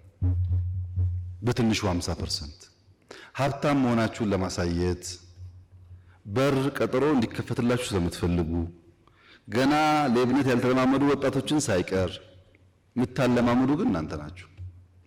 ይሄን መካድ አይቻልም። እናንተ ካልሰጣችሁ አሁን ለምሳሌ ገቢ ላይ በገቢዎች ብቻ ሳይሆን በእኔ ኦፊስ የሚመራ ስትሪንግ ኮሚቴ አለ፣ ብዙ ሚኒስትሮች ያሉበት። ስልክ አለ። እስቲ እውነት ከልባችሁ ከሆነ ፒቲ ኮራፕሽን ስትጠየቁ ደውሉልንና 10 ሰው እጅ ከፍንጅ እንያዝና ታያላችሁ ሰዎቹ ስራ ሲሰሩ። ከዛ በኋላ የሚያስቸግራችሁ ሚኒስተር ካለ እስቲ አንድ ሰው ማስረጃ ይስጠኝና አንድ ሳምንት አላቆየውም። አምጡ ግን ማስረጃ በሌለበት ግማሹ በዘር ግማሹ በሃይማኖት ግማሹ በሰፈር ሰው ለማጥላላት የሚያደርገው ነገር ደግሞ ለውሳኔ ጠቃሚ አይደለም። ካገዛችሁን ከተጋገዝን በእርግጠኝነት ብዙውን እንቀንሳለን። አትስጡ። አቃሉ ያስቸግራችኋል ለስራ ቀድማችሁ ጠቁሙ። አብረን እንያዛቸው። 10 ሰው ከያዝ እየፈራ ይሄዳል ማለት ነው። ጥንቃቄ የጨመረ ይሄዳል። እናንተ ሳትጠቁሙ እየሰጣችሁ እያመቻቻችሁ እኛን ደግሞ ሌቦቹን ለዩ ካላችሁ ብቻችን አንችልም። እንተጋገዝና ባናጠፋ እንኳን እንቀንሳቸው። ያን ለማድረግ ዝግጁ ከሆናችሁ በእኛ በኩል ዝግጁ ነን። ስልክ እንዳለን ይታወቃል። ከቸገራችሁም ተጨማሪ እናወጣለን። ቀድማችሁ ንገሩን። ልዩ ቲም እናዘጋጃለን፣ አብረን እንይዛለን፣ እርምጃ እንወስዳለን። እንደሱ እያደረግን ቢያንስ አይን ያወጣውን ሌባ ትንሽ ረገብ እናደርገዋለን። በዛ መንገድ እየፈታን ብንሄድ ነው ጥሩ የሚሆነው። እኔ ያለኝ አጠር ያለው መልስ እሱ ነው። ኢ-ሰርቪስ እናስፋፋለን። ብቃት የሰራተኛ ብቃት በሚመለከት ሁለት ነገር ታሳቢ ቢደረግ፣ አንደኛ የኛ ኤጁኬሽን ሲስተም ኢንዱስትሪው የበቃ ሰው ሊያወጣ አይችልም። እንዳትጠብቁ እሱን አንዱ ማስተካከል ያለብን ሶስተኛ አራተኛ ዓመት ሲደርሱ የግድ ኢንዱስትሪ ውስጥ ገብተው ካልሰሩ የክላስሩም ብቻ መያዝ የለብንም ብለን ጀምረናል። እናስፋፋዋለን። እሱ እደ ጥበብም ይሁን ጋራጅም ይሁን ሌላም ቦታ ተማሪ ሊመረቅ ከሆነ 1 ዓመት 6 ወር ማገልገልን እንዲማር ማድረግ አለብን። ቢኮዝ በክላስ የሚሰጠው ትምህርት ብቻውን በቂ ስላልሆነ ጀምረናል፣ እናስፋፋለን። እሱ ግን እናንተ ናችሁ ዋና አስተማሪዎች። ሰው ለመማር ዝግጁ ሆኖ እናንተ ጋር ከመጣ በኋላ እናንተ ናችሁ አስተምራችሁ ሰው የምታረጉት እንጂ የኛ ትምህርት ስርዓት አሁን ባለው ሁኔታ ትንሽ ውስንነት አለበት። ተጋግዘን እሱንም ማዘመን ይቻላል። ኤንኪዩአይ ላቦራቶሪ ላይ ኳሊቲ ላይ ስታንዳርድ ላይ በጣም ጥሩ ስራ የሰራ ነው። አላያችሁት ይሆናል እናንተ ግን ከሚያኮሩ ስራዎቻችን አንዱ እሱ ስለሆነ የተገነባ ነገር አለ፣ መጠቀም ያስፈልጋል። ሎጂስቲክስ መንገድ እዛ ቢገነባ ባቡር ቢገነባ መብራት የተባለው በሙሉ ትክክለኛ ኮንሰርን ነው። ዋናው ችግራችን ሎጂስቲክስ ነው። ግን አሁን ያለን አቅም ውስን ስለሆነ ትንሽ ጊዜ ይፈልጋል። ባቡር ስንዘረጋ መንገድ ስንዘረጋ ሪሶርስ ያለበት ቦታ ዘርግተን ሪሶርስ ለማውጣት አይደለም። ኢኮኖሚክ ቲንኪንግ አይደለም የነበረን ፖለቲካ ነው። ፖለቲካ ስለሆነ ብዙ ጣጣ መጥቶብናል። ለምሳሌ የስኳር ፋብሪካዎችን ብንወስድ 13 ገደማ ስኳር ፋብሪካዎች አሉ። እያንዳንዱ ፋብሪካ የራሱ መልክዓ ምድር፣ የራሱ ታሪክ፣ የራሱ ልምምድ አለው። ግን የነበረው ኮርፖሬሽን ተብሎ በአንድ ኩባንያ ስር ገብቶ የማይሰራው የስኳር ፋብሪካ የሚሰራውን እየገደለ አንዱም ስኳር ፋብሪካ ደሞዝ መክፈል አይችልም። ደሞዝ ተውትና ትርፋማ መሆን። አሁን በቅርቡ ነው ወንጂ ነፃ ያወጣ። ወንጂ ግን 60-70 ዓመቱ ነው። አትራፊ የነበረ ነው። ሌላ ጋር ለጥፈውት እንዳያተርፍ አድርገው ነው ያበለሻሹት። እሱን ለማውጣት ገና 7 ደረስን። አሁንም 6ቱ ደሞዝ አይከፍልም። ዛሬም ኤግዛምፕል ነው። ኢንዱስትሪያል ፓርክ ብላችኋል ቅድም። እኔ አይመስለኝም። እኔ ኢንዱስትሪያል ፓርክ ላይ ኢንቨስት ማድረግ ዝግጁ አይደለሁም አሁን። ምክንያቱም ምንድነው ኢንዱስትሪያል ፓርክ 13 ገደማ አለን፣ 10 ጨረስን እኛ ነን። ሁሉም በዳ ነው። እዳቸውን መክፈል ገና አልጀመሩም። ታስታውሱ ከሆነ ለውጭ ባለሀብት ለኤክስፖርት ተብሎ ሼዶቹ ሰምታችሁ ይሆናል። ይሄ ከውጭ ባለሀብት አነስተኛና ጥቃቅን 1 ሚሊዮን 2 ሚሊዮን ብር ይዞ መጥቶ ዘሆል ሼድ ይዟል። ታክስ ከናንተ በላይ ሌባ እሱ ነው። አገሩ ነግዶ አያውቅም። አነስተኛ ጥቃቅን ነው። እሱ ይሰገሰግና ዘሆል ንግድ ስርዓቱን ብላክ ማርኬቱን ያው እንደምታውቁት ያደርጋል። ለዚያ ነው ኢንዱስትሪያል ፓርክ ለሎካል አምራቾችም ይሰጥ ብለን የወሰን ነው። ግን አሁን ትርፋማ ቀርቶ ራሱን ያልቻለ ኢንዱስትሪያል ፓርክ እያየን ሌላ ኢንቨስትመንት አናደርግም። ፕራይቬት ሴክተር ግን እናበረታታለን። አሉ እኮ የሚገርም ኢንዱስትሪያል ፓርክ የሰሩ ሰዎች አሉ፣ ከኛ ፓርኮች ያላነሰ። ወደሱ የሚገቡ ሰዎች ካሉ ለማገዝ ዝግጁ ነው። በመንግስት ደረጃ ግን አይመስለኝም። ሰላም ብዙዎቻችሁ አንስታችኋል። ሰላም ትክክለኛ ዴፊሲት ነው። ግን መጥፎ የሚሆነው ምንድነው?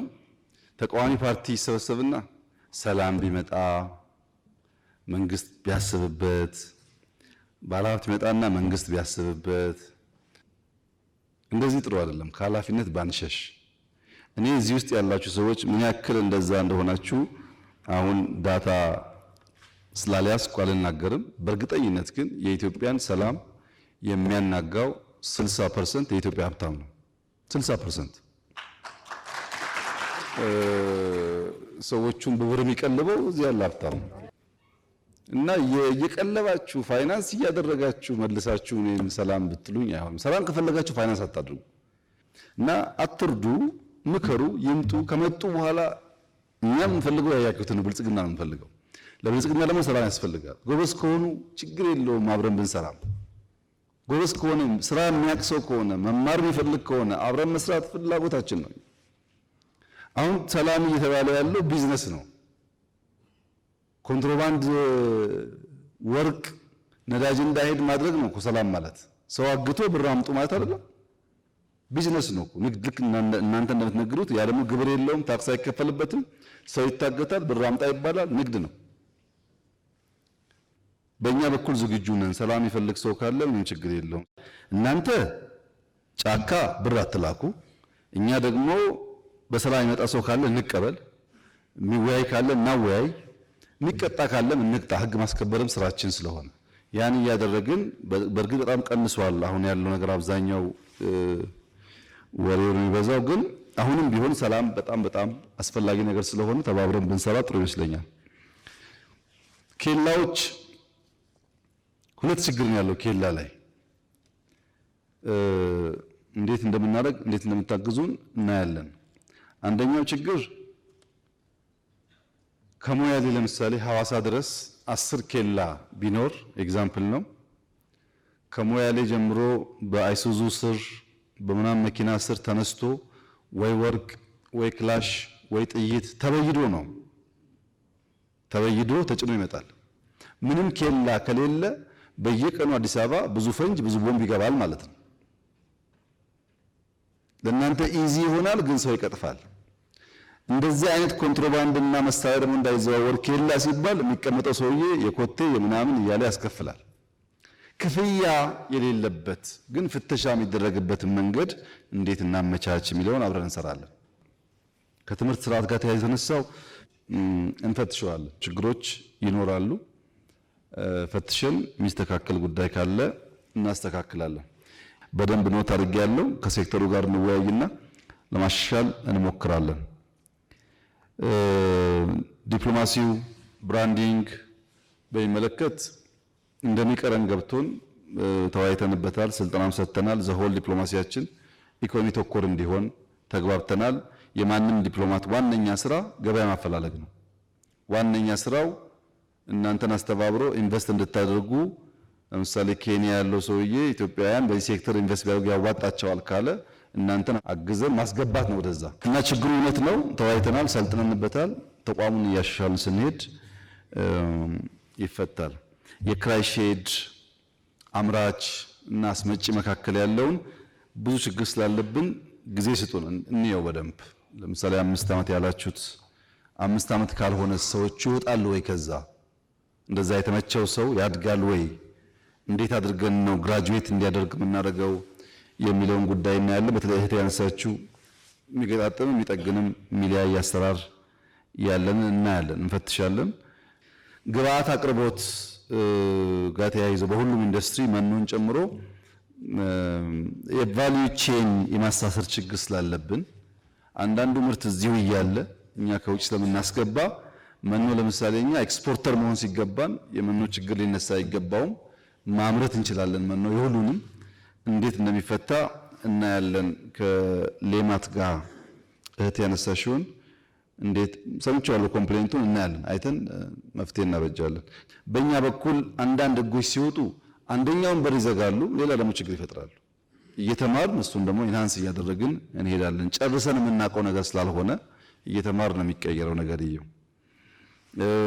የሀገር ውስጥ መጠቀም ይሄ ባልሰለጠነ ዓለም በጣም ከባድ ይመስለኛል። ምክንያቱም አሁን እዚህ ያለ ሰው ከለበሰው ሱፍ ስንት ሰው ነው የሀገር ውስጥ የለበስከው ቢባል አላቅም ስንቱ ደፍሮ ከሀገር ውስጥ እንደሚል። እዚህ የሚሰራ ነገር ሁሉም ይረባ አይመስለንም።